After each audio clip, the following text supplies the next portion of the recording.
সাধারণ উচ্ছে বা করলা দিয়ে যে এক প্লেট ভাত নিমেষেই খেয়ে ফেলা যায়, এই রেসিপিটা না দেখলে বুঝতেই পারবেন না। হ্যালো দর্শক, welcome back to my channel. আজকের পর্বে শেয়ার করব করলা বা উচ্ছে দিয়ে অসাধারণ স্বাদের একটি রেসিপি, যে রেসিপিটা ছোট থেকে বড় সবাই ভীষণ পছন্দ করে খাবে। আশা করি রেসিপিটি সবার ভালো লাগবে।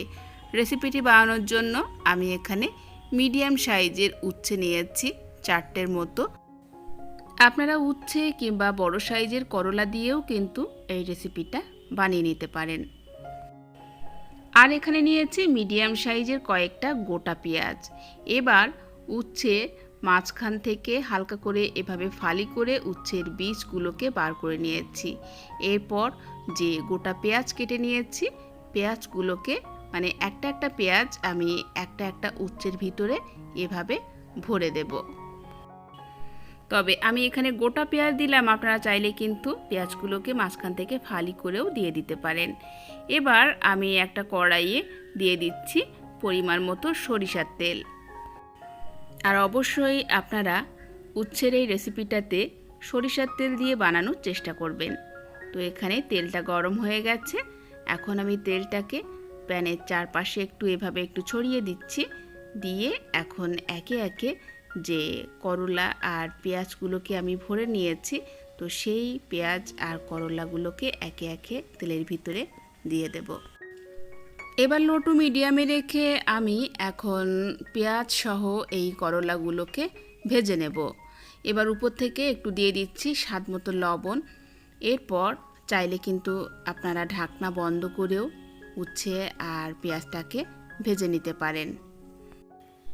আর সেই সাথে মাঝে মাঝে উচ্ছেগুলোকে এভাবে উল্টিয়ে পাল্টিয়ে দিতে হবে, যাতে করে উচ্ছের দুই পিঠ বা ভিতরটাও খুব ভালোভাবে ভাজা হয়ে যায়। তো এখানে মোটামুটি 2 মিনিট ধরে আমি লো টু মিডিয়ামে রেখে উচ্ছেগুলোকে ভেজে নিয়েছি। উচ্ছের দুই পিঠ কিন্তু খুব সুন্দরভাবে ভাজা হয়ে গেছে। আর সেই সাথে গোটা পেঁয়াজগুলোও কিন্তু খুব ভালোভাবে ভাজা হয়ে গেছে। কালারটা দেখে আপনারা নিশ্চয়ই বুঝতে পারছেন।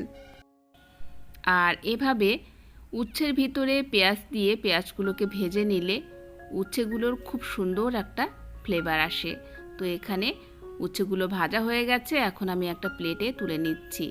প্লেটে তুলে নেওয়ার পর উচ্ছেগুলোকে ভালো করে ঠান্ডা করে নিয়েছি। আর এখন উচ্ছে আর পেঁয়াজ একসাথে ইচ্ছে মতো সাইজ করে কুচিয়ে নেব। তো এখানে পেঁয়াজ আর উচ্ছেটাকে আমি এভাবে এলোপাতাড়িভাবে কুচিয়ে নিয়েছি। এখন ওই প্যানেই আমি দিয়ে দিচ্ছি 5 ফোড়ন এবং অল্প একটু কালো জিরে, এবং ওই সাথে সাথেই দিয়ে দিলাম আগে থেকে ভেজে রাখা উচ্ছে আর পেঁয়াজ। এরপর দিয়ে দিলাম সামান্য একটু হলুদের গুঁড়ো। হলুদটা দিয়ে এখন সব কিছু একসাথে ভালো করে মিশিয়ে নিলাম, এবং এই পর্যায়ে আরও 2-3 মিনিট ধরে আমি লো টু মিডিয়ামে রেখে উচ্ছেটাকে ভেজে নেব। তো এখানে মোটামুটি আমি 1-1.5 মিনিট ধরে উচ্ছেটাকে ভেজে নিয়েছি। যেহেতু আগে থেকে উচ্ছেটা ভাজা ছিল, তাই খুব বেশি সময় লাগবে না। এবার আমি এখানে দিয়ে দিলাম 1/2 চা চামচ পরিমাণ ভাজা সরিষা গুঁড়ো। ভাজা সরিষা গুঁড়োটা দিলে এই রান্নায় কিন্তু একটা আলাদা মাত্রা নিয়ে আসবে। আর এখানে মশলার ভিতরে কিন্তু শুধুমাত্র একটু পেঁয়াজ দিলাম, আর কোনো মশলা দেওয়ার প্রয়োজন নেই। আর নামানোর আগে সামান্য একটু ভাজা সরিষা গুঁড়ো দিলেই কিন্তু আর কিচ্ছু দেওয়ার প্রয়োজন নেই। তো এবার হচ্ছে গরম গরম পরিবেশনের পালা। গরম ভাতের সাথে এই ইউনিক স্বাদের উচ্ছে ভাজার রেসিপিটা আপনারা অবশ্যই একবার ট্রাই করবেন, অসাধারণ লাগে। আজকের মতো এখানেই বিদায় নিচ্ছি। দেখা হচ্ছে আগামী পর্বে নতুন রেসিপি নিয়ে। আল্লাহ হাফেজ।